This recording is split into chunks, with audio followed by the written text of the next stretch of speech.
Okay, this is the P3 paper from January 2023. This is question number 9. As you can see, it's quite a long question.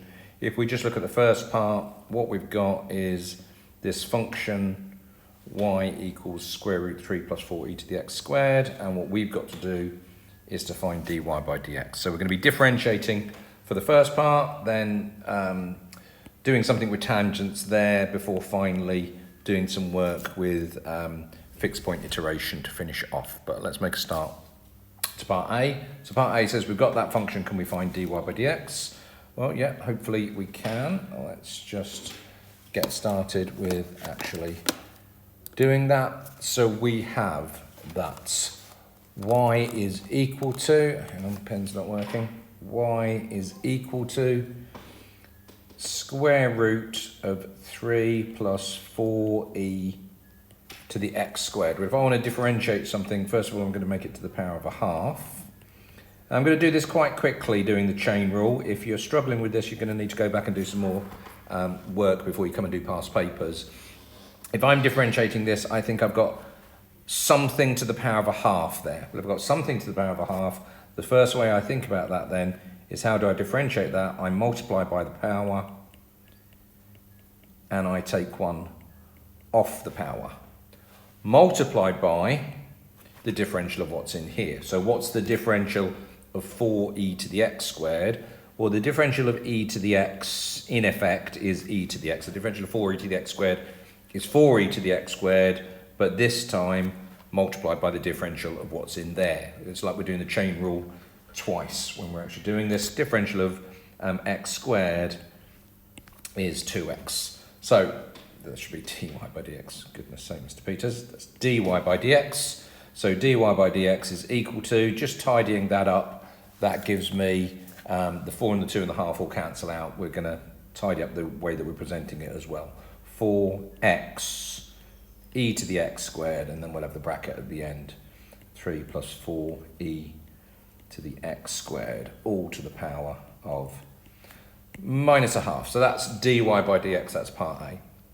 What does part B say? Part B says we've got this point P here with the x coordinate alpha. So that's going to be equal to alpha, which means that this length here is going to be the square root of 3 plus 4e to the alpha squared now.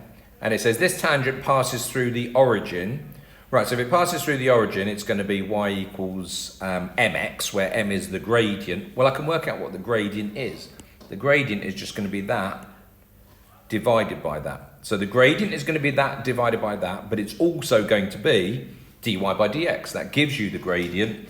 So that what that means then is that what I can say is the gradient, which is 4x e to the x squared, let's put alpha in, is 4 alpha e to the alpha squared, 3 plus 4e to the alpha squared to the minus a half. To solve that equation, to find out the x equals alpha here, that will be the same as what we just said, the y value, dy, root of 3 plus 4e to the alpha squared from the diagram, all divided by alpha there. So the solution of this equation will also give me the value of alpha given the criteria that we've got here. So solving this equation looks horrible. Let's just tidy it up a little bit. I'm going to say 4 alpha e to the alpha squared. I'm not going to say 3 plus 4e to the alpha squared to the minus half. I'm going to write that as being over 3 plus 4e to the alpha squared all to the power of a half. All to the power of a half. So all square rooted like that is going to be equal to 3 square root here, 3 plus 4e to the alpha squared all over alpha there. Now that looks much easier to actually be able to do. I can cross multiply and cross multiply here, and it tidies up quite nicely. On the left hand side I'm going to have 4, and we'll have alpha squared this time. Oops. E to the alpha squared, and on the right hand side the square roots are both the same thing, so we can actually get square root times square root gives me that, and then that tidies up to the equation. If we just take everything over and make it equal to 0, we get 4 alpha squared e to the alpha squared minus 4e to the alpha squared minus 3 equals 0, which is the equation that we wanted in the first place up here. Where is it? Which is that, but just with x equals alpha in. So we've managed to do part B. Fantastic. Now you might find that a little bit difficult. Okay, well jump past it, and you can still do part C, you can still do part D, and there's marks available for both of those things. So don't miss out on marks if they're there. If that is the alpha's the solution to that equation, show that alpha lies between 1 and 2. So what we're going to do is we're just going to have a situation where I think there's a root here. If I put my value of 1 in and I put my value of 2 in, as long as I get a negative going to a positive, or the other way around and get a positive going to a negative, then I've shown that there's a root in between them. Do need to be aware that the function needs to be continuous, but we'll talk all about that when we do this part, and we'll talk about the language that we're going to use. But for part C then, what I'm doing is basically saying, work out what f of 1 is going to be. So that's going to be 4(1 squared). I'll write it all out. Before 1 squared, e to the 1 squared is just 4e, isn't it? Before that, minus 4e to the 1 squared minus 3. But just put 1 in when you're actually doing the values there. Tidy all that up. That works out to be equal to minus 3. F2 is going to be 4(2 squared e to the 2 squared minus 4 lots of e to the 2 squared minus 3. Again, actually write that down as being e to the 4 when you're doing it. So it saves yourself a little bit of time. That is not equal to 0, Mr. Peters. When we work that out, that works out to be equal to a positive. Doesn't matter what it is, as long as it's positive. And then this is what I was alluding to before. The language that we need to use, you could almost stop the video in a minute and copy down exactly what I've got here. Since there has been a sign change, I write the same thing every single time. Been a sign change. And you must also say the function is continuous. And the function is continuous, or at least continuous within our range, which is what we're interested in, the range. Therefore, there is a root. Okay, so make sure we've said that there's a sign change, and make sure we've said that the function is continuous, and then the examiner will be more than happy to give us the marks. Okay, part D. What does part D say? Let's go back and have another look. Right, yeah, can we show that this thing is going to lead on to my iterative formula? So what they're doing is they're saying, can we rearrange this, making x the subject to end up with the bit that we've got below? So you could just do it by trial and error, but you could at least have a little bit of a look. I think that's probably the x that I'm going to make x the subject for. Well, if I did that, that would become plus 3, that would become plus 4, and I've got a plus 3 and a plus 4 in there. That's good enough reason for me to get started. I almost don't need any more evidence to say, okay, let's see if I can do that. So we've got the original function, which is 4x squared e to the x minus 4e to the x squared minus 3 equals 0. And I'm going to rearrange and make this x the subject. It is a proof, so I'm going to take a little bit of time over it. Probably too many steps, but I'd rather do too many than too few.